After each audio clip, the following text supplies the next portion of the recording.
Allah subhanahu va taolo yer yuzini bu insoniyat farovon va go'zal hayot kechirishligi uchun barcha sharoitlarini muhayyo qilib yaratib qo'ygan. Oyat karimada aytadiki: "Huvallazi xalaqa lakum ma fil ardi jami'a." U zot sizlarga yer yuzidagi barcha narsani foydalanishlaringiz uchun yaratib qo'ydi deyilyapti. Boshqa oyat karimada "Vala tufsidu fil ardi ba'da islahiha."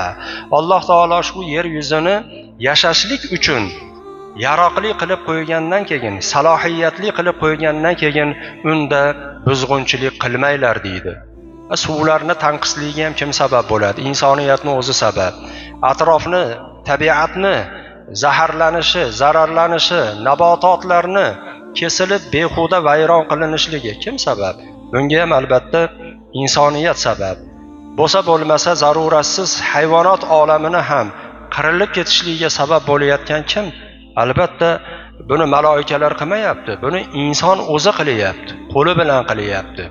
Shu nafsini ketidan yugurib mana shu narsalarga, ya'ni qo'l uryapti. Shuning uchun ham Alloh taolo Qur'onda aytadiki: "Zaharal fasadu fil barri val bahr bima kasabat aydin nas." Ya'ni odamlarni qo'llari bilan qilgan qilmishlari tufayli yer yuzida va quruqlikda va suvlikda fasod, buzg'unchilik zohir bo'ldi deyapti, ko'rindi deyapti. Ana endi Alloh taolo oyatni davomida aytadiki: "Liyuziqahum ba'dallazi amilu la'allahum yarji'un."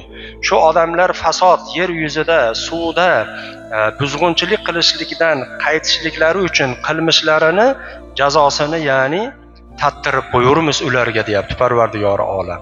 Har bir narsani dunyoda ham, oxiratda ham albatta muhtaram jamoatlarimiz hisob kitobi bor ekan. Agar biz o'sha fasodni, buzg'unchilikni oilada, mahallada, jamoatning ichida bir insonga nisbatan, yo Alloh siz bilan bizni farovon hayot kechirishimiz uchun yaratib qo'ygan bu atrof muhitga nisbatan ham fasod qiladigan bo'lsak, buzg'unchilik qiladigan bo'lsak, bu qilmishimizni Alloh taolo jazosini tattirib qo'yaman, shular shu qilmishidan qaytishliklari uchun shoyatki qaytsinlar deb Alloh taolo mana shu oyat karimada o'zi bizlarga bayon qilyapti. Hammamiz bo'lmasak ham ba'zi birlarimiz dehqonchilik qilamiz, muhtaram jamoatlarimiz. Dehqonchilik qilishda ham alohida Qur'oni Karimda oyatlar bor. Alloh Qur'oni Karim oyatlaridan birida marhamat qiladiki: "Afara'aytumul ma'allazi tashrabun." O'zlaringiz ichayotgan suvni ko'rdilaringizmi deyapti Alloh taolo. "A antum anzaltumuhu minal muzni am nahnul munzilun."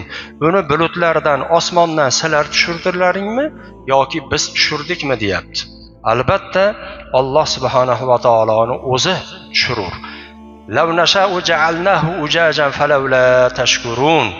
Agar biz iroda qilsak deyapti Robbimiz, agar biz xohlaydigan bo'lsak deyapti, ana shu sizlar ichib, ya'ni shirin, zilol suv ichayotgan suvlaringizni va u bilan sug'orayotgan o'sha ekinlaringizni suvlarini ichib bo'lmaydigan, ishlatib bo'lmaydigan sho'r holatga aylantirib qo'yurmiz deyapti.